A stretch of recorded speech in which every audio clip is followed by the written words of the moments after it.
La reprise de l'étude de la vie divine fait l'objet d'une synthèse des chapitres précédents. Avant d'aborder les 6 derniers chapitres centrés sur la pratique du yoga intégral, il est essentiel de comprendre la continuité de la conscience d'une vie à l'autre, ainsi que les principes clés de l'évolution et de l'émergence de la conscience humaine. Le chapitre en cours se concentre sur l'évolution de l'homme spirituel et explore la nature exacte de la transition de l'être mental à l'être spirituel. Contrairement à l'idée que la spiritualité peut être simplement une nouvelle orientation de l'esprit, il est révélé que tout ce qui émerge de l'ancien était déjà latent à l'intérieur. Par conséquent, l'évolution spirituelle ne se limite pas à l'esprit, mais représente une émergence de l'être spirituel à partir de l'être mental. L'exemple de l'électricité latente dans l'eau est utilisé pour illustrer cette idée. Ainsi, la spiritualité émerge de l'être mental car elle était déjà présente en lui. L'auteur explique que l'évolution et l'émergence de l'esprit se produisent de manière inversée par rapport à l'involution. L'esprit émerge en dernier, mais il est en réalité le premier terme dans le processus d'évolution, précédé par le mental et la vie. L'esprit émergent est distinct du mental et possède plus de pouvoir sur celui-ci. Cependant, au début de cette émergence, il peut être difficile de distinguer l'esprit du mental. Il est nécessaire de faire un pas décisif pour reconnaître la présence de l'esprit, souvent marqué par un témoin intérieur ou une conscience de soi. Toutefois, cela n'est qu'une première étape vers la véritable émergence spirituelle. Par la suite, on découvre un soi plus profond qui n'est ni le mental, ni la vie, ni la matière. C'est à travers cette conscience spirituelle que l'on peut expérimenter la transcendance au-delà de l'espace et du temps. L'auteur mentionne également que Sri Aurobindo a déjà tracé une voie pour l'éveil spirituel, et qu'il est donc erroné de prétendre qu'il ne donne pas suffisamment de méthodes et de techniques. Au contraire, il a fourni une description de ce qui doit être fait pour atteindre cette posture spirituelle, tout en précisant qu'il existe des subtilités et des étapes finement différenciées dans ce processus. Finalement, l'auteur souligne que l'évolution spirituelle ne se résume pas à une prise de conscience mentale, mais nécessite une expérience d'une conscience autre que celle du mental. La conscience infinie et éternelle n'est pas mentale, mais elle se reflète dans l'esprit. Cependant, tant que nous ne vivons pas réellement dans cette conscience, ces réflexions restent éphémères. Il est donc important de faire une distinction entre le spirituel et le mental. La spiritualité ne se résume pas à l'intellect, à l'idéalisme, à la pureté morale ou à la religiosité.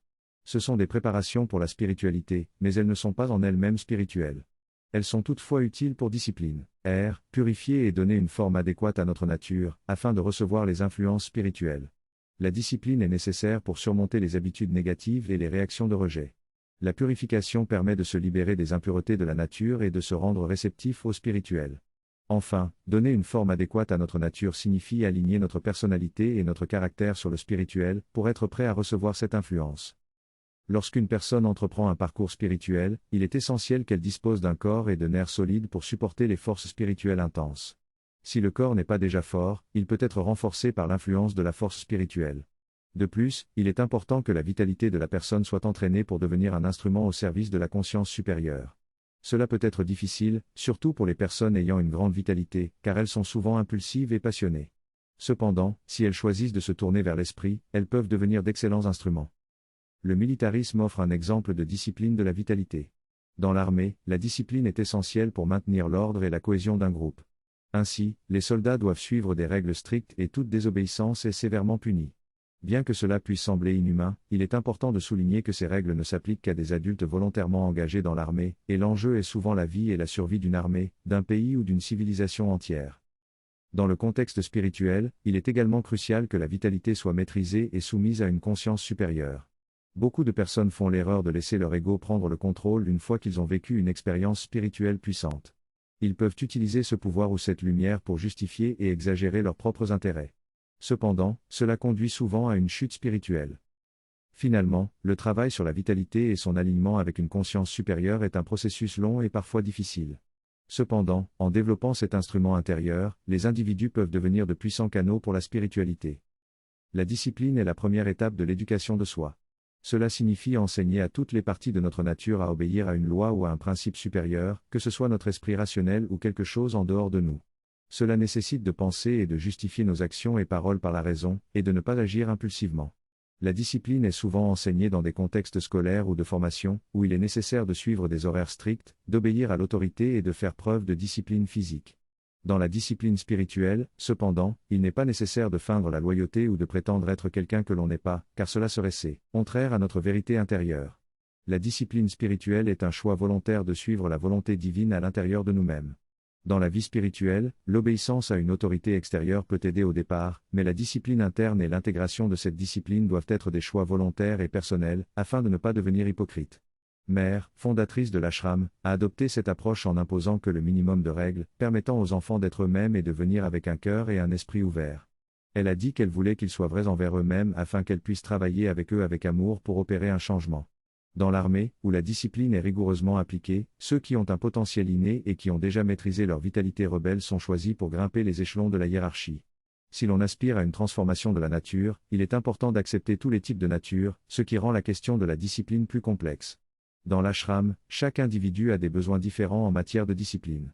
Certains doivent faire l'expérience de faire des erreurs pour comprendre qu'ils n'en valent pas la peine, tandis que d'autres apprennent en observant les erreurs des autres et en décidant de ne pas les reproduire. Certains ont besoin d'être guidés avec affection, tandis que d'autres céderont à l'amour et à l'acceptation. Chaque individu a un chemin unique dans leur apprentissage et leur discipline. Avant de se soumettre et de suivre, il est vital de comprendre l'importance de la discipline en soi. Il faut apprendre à devenir moins centré sur soi, à obéir à un appel plus élevé et à se plier aux exigences de cet appel. Au sein de l'ashram, où tout le monde travaillait pour la mère, il était facile de se connecter avec sa présence physique immédiate. Cependant, lorsque la mère s'est retirée de l'engagement physique quotidien, il est devenu plus difficile de maintenir cette connexion. Un homme a appris cette leçon lorsqu'il a visité un autre ashram et a été surpris de voir que les membres travaillaient dur sans la présence physique de leur gourou. On lui a expliqué qu'ils étaient tous amoureux de la mère et qu'ils pensaient à elle tout le temps, même en travaillant ou en mangeant. Cette histoire montre qu'il est possible de se connecter à la présence divine, que ce soit à travers une personne spécifique ou à travers la présence divine en toute chose. Il suffit d'être conscient de cette présence et de servir en son nom, que ce soit en préparant de la nourriture pour les autres ou en accomplissant son travail de manière plus belle et plus harmonieuse. À travers cette relation avec le divin, la discipline devient une joie plutôt qu'une contrainte. La mère a guidé le mouvement de l'autodiscipline à travers 3 étapes, d'abord, lorsqu'elle était physiquement présente, ensuite lorsqu'elle s'est retirée mais restée présente dans l'esprit de tous, et enfin lorsqu'elle a quitté son corps physique.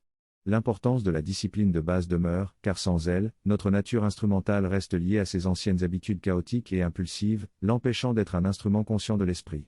La discipline préparatoire est donc la première étape, suivie de la purification qui peut se faire en parallèle mais est plus efficace lorsque la discipline de base est déjà établie.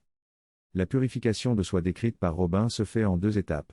La première consiste à séparer chaque partie de notre nature de son mélange avec les autres parties, afin qu'elle puisse jouer son rôle véritable dans l'œuvre divine. Par exemple, lorsqu'on doit prendre une décision, nos émotions peuvent influencer notre pensée rationnelle. Il est donc nécessaire de séparer notre esprit de nos émotions afin de prendre une décision rationnelle. La deuxième étape consiste à orienter chaque partie de notre nature pour qu'elle obéisse à l'influence divine. Par exemple, notre intellect peut influencer nos émotions et empêcher une véritable jouissance de la vie. Il est donc nécessaire de tourner notre conscience vers une relation plus élevée avec l'esprit.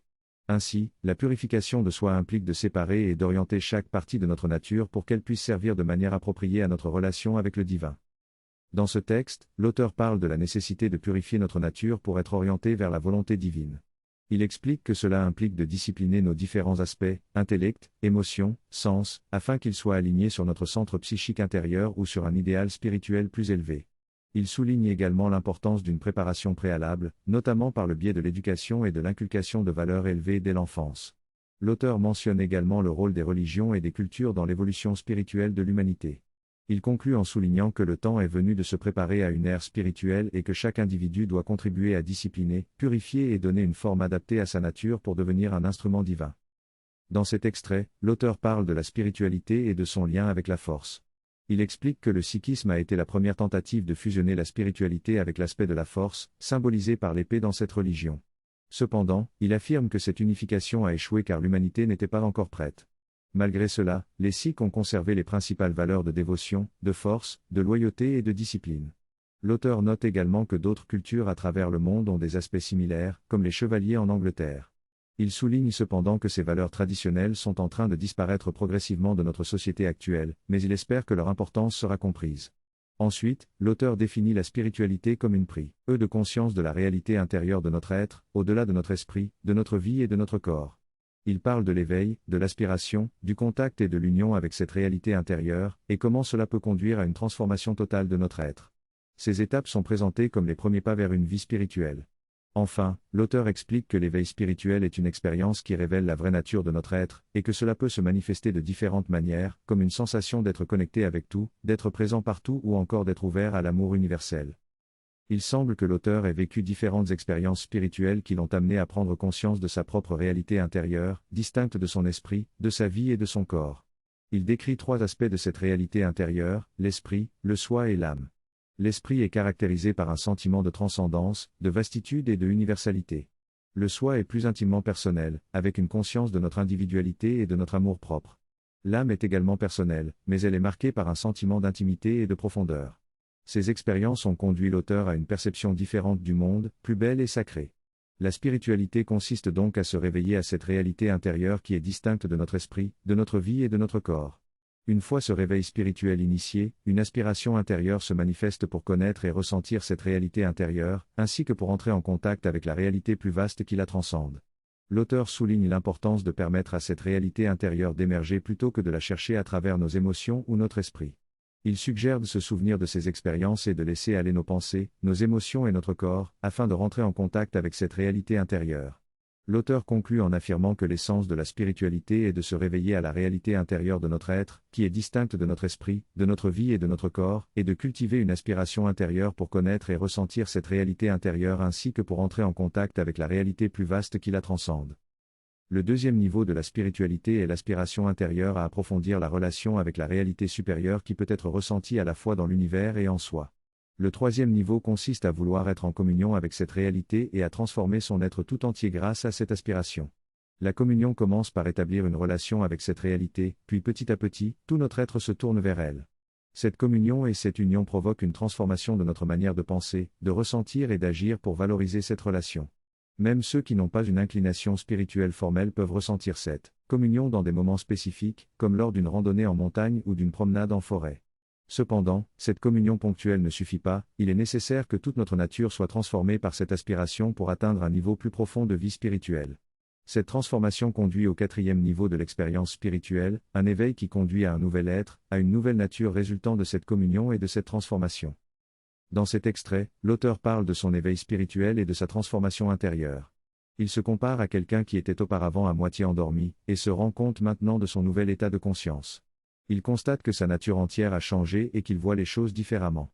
Il décrit également comment ses intérêts, ses valeurs et sa façon de se rapporter aux autres ont évolué. Il explique que ce changement intérieur est visible à l'extérieur, dans les choix qu'il fait et les activités auxquelles il participe. Il décrit également les différentes étapes de la vie spirituelle, allant de l'éveil à la réalité intérieure à la transformation de sa nature entière. Il souligne la différence entre la vie mentale et la vie spirituelle, affirmant que cette dernière implique une relation plus profonde avec une réalité plus profonde.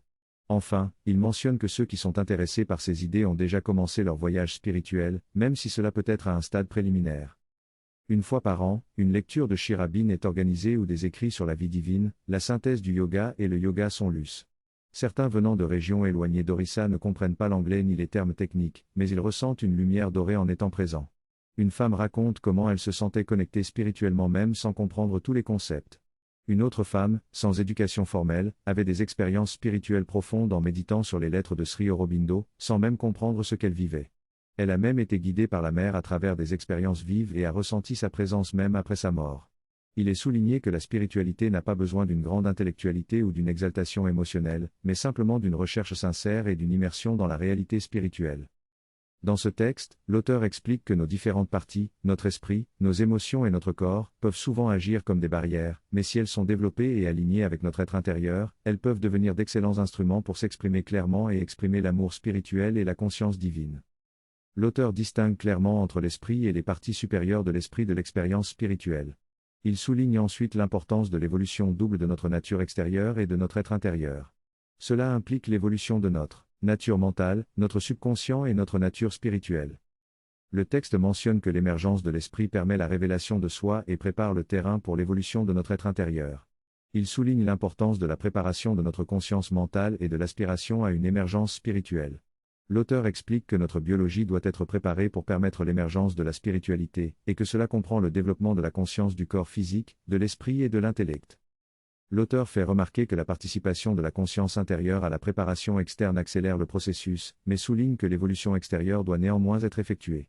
Il explique que contrairement à la spiritualité ascétique, qui recherche la passivité et le calme du corps, des émotions et de l'esprit, nous devons activement engager toutes ces parties et les développer. Il termine en soulignant l'importance du mouvement de développement personnel et du potentiel humain dans l'humanité d'aujourd'hui. Bien que ces mouvements ne soient pas spirituels en eux-mêmes, ils peuvent être extrêmement utiles lorsque la conscience spirituelle émerge pour avoir un instrument extérieur bien développé et conscient. En résumé, l'auteur souligne l'importance de développer et d'aligner nos différentes parties pour permettre l'évolution de notre être intérieur et l'émergence de la spiritualité. Il souligne également que notre participation active à l'évolution extérieure est nécessaire et que les mouvements de développement personnel peuvent être des soutiens importants dans ce processus. L'intellect, les émotions et le corps sont tous des aspects importants de notre être, mais l'accent est souvent mis sur l'aspect égocentrique et militaire. La société cherche souvent à développer ces aspects pour atteindre des objectifs militaires ou pour réussir dans le monde des affaires. Cependant, cela crée une base sur laquelle la spiritualité peut se développer. La méditation permet de réfléchir à ces idées et de se préparer pour la prochaine séance.